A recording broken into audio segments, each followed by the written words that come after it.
Hi guys, today we will talk about how to fix or how to solve the problem of too many attempts. Try again later. On Google Maps, we click on settings.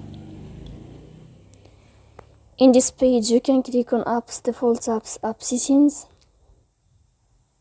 On above you can search about Google Maps and you can enter.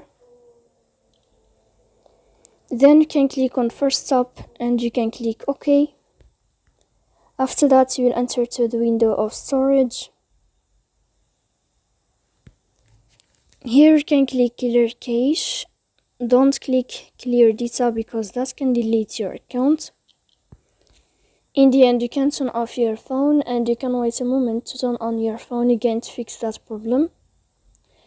So please don't forget to support us by like and subscribe. See you next time in another video and thank you for your attention.